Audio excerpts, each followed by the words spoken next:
साथियों, हमने एक ट्यूटोरियल बनाया था सम सीरीज़ के ऊपर और हमने उसमें सम के सारे फॉर्मूले कवर कर लिए थे। उस पर काफ़ी अच्छा रिस्पांस मिला था और कुछ रिक्वेस्ट भी थी कि इसी प्रकार के वीडियो बनाइए सर। तो हम इस वीडियो में कवर करेंगे काउंट के सारे फॉर्मूले।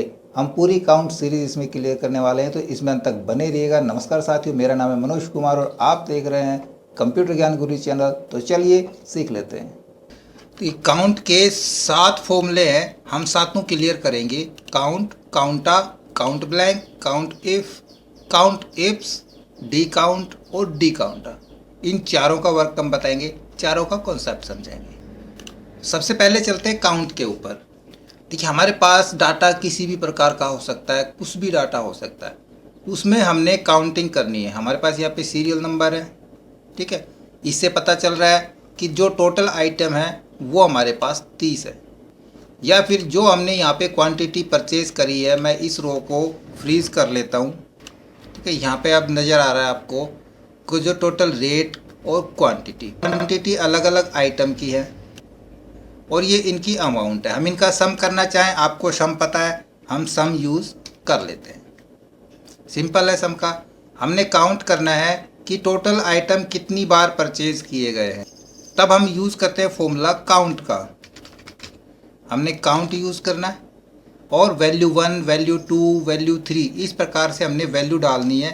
तो हम यहाँ पे पूरी रेंज को इस प्रकार सेलेक्ट कर देंगे और ब्रैकेट क्लोज करके एंटर प्रेस करेंगे।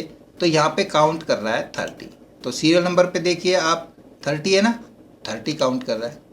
हमने ये देखना है कि कंपनी के नाम टोटल कितनी बार आए हैं, या सभी कंपनियां मान लीजिए अलग अलग हैं, तो टोटल कितनी कंपनियां हैं, तब हमने काउंट करना है। तो हम अगर सिंपली यहाँ पे यूज़ करते हैं काउंट का फॉर्मूला और सेम उसी प्रकार हम यहाँ पे डाल दें रेंज, ब्रैकेट क्लोज करेंगे और एंटर प्रेस करेंगे।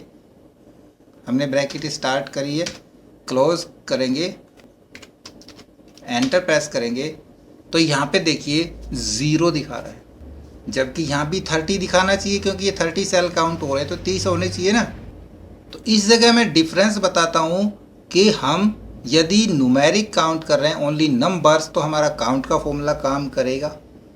और यदि कहीं पे अल्फ़ाबेट आ जाते हैं तो काउंट नहीं, हम यूज़ करेंगे काउंटा, यानी काउंट ए, और एंटर प्रेस करेंगे। चल गया। इस स्थिति में यदि हमारे पास कहीं पे यहाँ पे मान लीजिए कोई अल्फ़ाबेट है, तो उस स्थिति में यहाँ पे ये अल्फ़ाबेट को काउंट नहीं करेगा, सिर्फ न्यूमेरिक को काउंट करेगा। और इस स्थिति में यहाँ पे अगर हम कोई भी डालते हैं नंबर, तो ये सभी को काउंट करेगा, काउंटा का फॉर्मूला। तो अंतर समझ में आ गया। काउंट का फॉर्मूला सिर्फ नंबर्स को काउंट करेगा और काउंटा अल्फ़ाबेट्स और नंबर्स दोनों को काउंट कर लेगा। लेकिन यहाँ भी दोनों की एक ड्रॉबैक है, यदि कोई सेल ब्लैंक हो जाता है, यहाँ पे हम करते हैं डिलीट और यहाँ भी हम करते हैं डिलीट, तो दोनों ही स्थिति में ये ब्लैंक को काउंट नहीं करेंगे, ये सिर्फ फिल सेल को ही काउंट करेंगे। और यदि हमने ब्लैंक सेल काउंट करने हैं कि ब्लैंक कितने हैं, तब हम फॉर्मूला यूज़ करते हैं equal to count blank, bracket start, वही रेंज हमने यहाँ पे फिल करनी है, या फिर हमने यहाँ तक काउंट करना है सभी में ब्लैंक्स, तो इस तरह भी हम फिल कर सकते हैं। ब्रैकेट क्लोज करेंगे, एंटर प्रेस करेंगे, तो यहाँ पे 2 काउंट दिखा रहा है क्योंकि इस पूरी रेंज में सिर्फ एक तो ये ब्लैंक है और एक ये ब्लैंक है। ओके, तो मैं सभी को एक बार अंडू कर लेता हूँ, फिर से हम अपनी फ्री वाली शुरू वाली पोजीशन में आ जाएंगे। अब हमने यहाँ पे काउंट करना है किसी कंपनियों को कि राइटेक्स टोटल कितनी बार आई है, यानी कि राइटेक्स के हमने प्रोडक्ट कितनी बार खरीदे हैं, सीडी की हमने कितनी बार खरीदी है, या रैम हमने कितनी बार खरीदी है। इसके अलावा हम क्वांटिटी पे लेके चले कि हमने 50 से कम आइटम कितनी बार खरीदे हैं, या 50 से ज़्यादा, या 20 से कम, या 20 से ज़्यादा। या हम ले लें टोटल कि हमारे 3000 से ज़्यादा के आइटम कितनी बार आए हैं, या 3000 से कम के आइटम कितनी बार आए हैं, इस प्रकार के क्राइटेरिया। तब हम यूज़ करेंगे काउंट इफ़ का फॉर्मूला। यहाँ पे मैं एक सेल और बना लेता हूँ और यहाँ यूज़ करूँगा लेस देन या ग्रेटर देन का, यहाँ पे करूँगा मैं लेस देन या ग्रेटर देन का चलो इसकी ज़रूरत नहीं है, वैसे भी हम क्वांटिटी में हम डाल लेते। अभी इधर हमने काउंट करना है CD को। देखिए पहले ये मैथ्स आपको इसका कॉन्सेप्ट समझा देता हूँ। हम यहाँ करते हैं equal to count if bracket start. यहाँ देखिए पहले पूछ रहा है रेंज, आपने कौन सी रेंज में काउंट करना है। हमने इस रेंज में आइटम के नाम से काउंट करना है या कंपनी के नेम से या रेट के हिसाब से, क्वांटिटी के हिसाब से, वो होगी हमारी रेंज। तो सबसे पहले हम ले लेते हैं आइटम के हिसाब से, तो आइटम डाल देंगे यहाँ पे सारे, ये रेंज होगी फिल कोमा।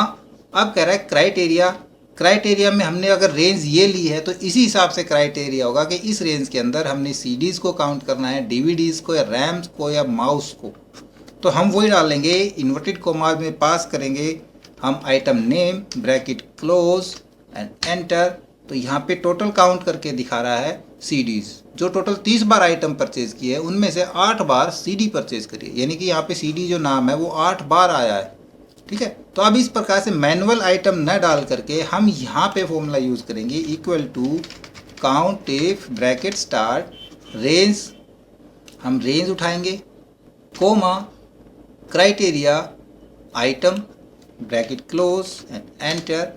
तो 0 दिखा रहा है, हम यहाँ पे आइटम नेम फिल करते चले जाएंगे। हम यहाँ पे आइटम नेम डालते हैं रैम, देन रैम 8 बार आई है, मॉनिटर 4 बार हमने परचेज किए। तो इस प्रकार से हम नाम डालेंगे आइटम के और वहाँ पे टोटल उनकी काउंटिंग शो करेगा। या फिर हमने देखना है क्वांटिटी हमने 50 से ज़्यादा या 50 से कम या 10 से या 20 से ज़्यादा कम, तब हम इस फॉर्मूले में इसको सारे को हटाना पड़ेगा हमको यहाँ पे, और हम इस बार रेंज में तो डालेंगे क्वांटिटी कोमा और क्राइटेरिया के हम डाल देंगे क्वांटिटी के अंदर ये वाला, clear, bracket close and enter. 0 दिखाया। अगर हम यहाँ करें लेस देन 30, देन 16 बार हमने परचेज करे हैं 30 से कम वाले आइटम, या हम करें लेस देन इक्वल टू 30 जिसमें 30 भी शामिल हो जाएगा, वो भी 16 ही टाइम है। हम करें ग्रेटर देन 30, देन 14 बार वो आइटम परचेज हुआ है। लेकिन यहाँ पे हम सिर्फ एक बार में एक ही आइटम को देख पा रहे हैं। यदि हम डालें मॉनिटर और साथ में कंपनी का नेम, साथ में हम क्वांटिटी भी डाल दें, तो जब उनको काउंट करके दिखाए तब उस स्थिति में हम यूज़ करेंगे काउंट इफ्स, ना कि काउंट इफ। तो हम यहाँ पे यूज़ करते हैं इक्वल टू काउंट इफ्स, ना कि काउंट इफ, ब्रैकेट स्टार्ट। अब यहाँ पे देखिए इसके सेंटेक्स में बता रहा है criteria range 1, criteria 1 dot dot dot. यहाँ पे हम 250 प्लस क्राइटेरिया डाल सकते हैं। इसमें हमने सिर्फ एक क्राइटेरिया रेंज ली थी और एक ही क्राइटेरिया लिया था, और यहाँ पे हम मल्टीपल यूज़ कर सकते हैं। जैसे कि हम डालें क्राइटेरिया रेंज 1, हम ये यूज़ कर लेंगे, कोमा क्राइटेरिया 1 आइटम नेम हो गया, कोमा क्राइटेरिया रेंज 2 के लिए पूछ रहा है, दूसरा हमारा ये क्राइटेरिया रेंज हो गई, कोमा क्राइटेरिया 2 उसके लिए ये क्राइटेरिया है, कोमा तीसरी रेंज यहाँ से हम रेट की लें या क्वांटिटी की लें, रेट की छोड़ देते हैं, क्वांटिटी की ले लेते हैं, कोमा इसके लिए क्राइटेरिया क्वांटिटी वाला, यहाँ पे छुप गया तो हम एरो की से आएंगे, ये लो क्वांटिटी वाला आ गया K7। इसी प्रकार हम टोटल का भी ले सकते हैं, यानी कि मल्टीपल क्राइटेरिया यूज़ कर सकते हैं। यहाँ पे मैं 3 से बताऊंगा, ब्रैकेट क्लोज करेंगे, एंटर प्रेस करेंगे, तो अभी आ गया यहाँ पे 0, क्योंकि यहाँ पे सब ब्लैंक है। हम यहाँ पे डालें एक क्राइटेरिया रैम, देन रैम किस कंपनी की, हम रैम डालें किंगस्टन की, क्वांटिटी में हम डाल दें लेस देन 6, एंटर प्रेस करेंगे। 2 बार हमने ख़रीदी है किंगस्टन की रैम 6 से कम। अगर हम देखें ग्रेटर देन 6, देन हमने 2 बार ही खरीदी है। 6 को भी इसमें अगर हम शामिल करें तो ग्रेटर देन इक्वल टू 6, 2 बार ही खरीदी है। टोटल हमने रैम कितनी बार खरीदी है यहाँ पे चेक करके देखते हैं। उसके लिए ये फॉर्मूला चेंज करना पड़ेगा।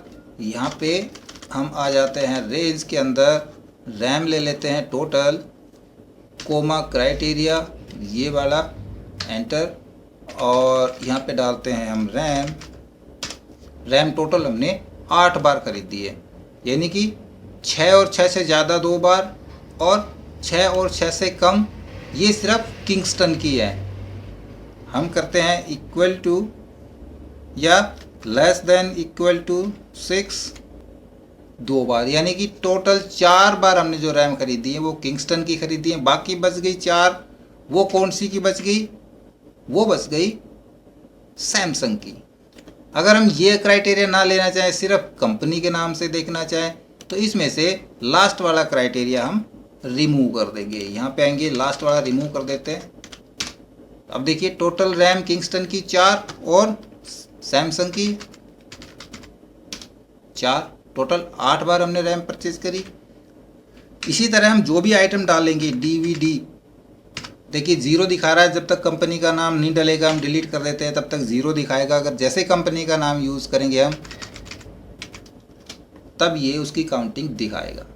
तो अभी आपने जो काउंट इफ़ और काउंट इफ्स का फॉर्मूला समझा है, इसको ध्यान में रखिएगा। हमने किस प्रकार से क्राइटेरिया यूज़ करें और कैसे कब कौन सा क्राइटेरिया लिखते हैं, तब उसका रिजल्ट दिखाता है। क्योंकि अब हम जो फॉर्मूले सीखना चाह रहे हैं उसको हम इनका उस्ताद कह सकते हैं। वो फॉर्मूले हैं डी काउंट और डी काउंटर का। तो उसके लिए चलते हैं नेक्स्ट सीट के अंदर, यहाँ पे आगे। तो हम डी काउंट और डी काउंटर का यहाँ पे यूज़ करने वाले हैं। ये मैंने अंतर समझाने के लिए लिया था।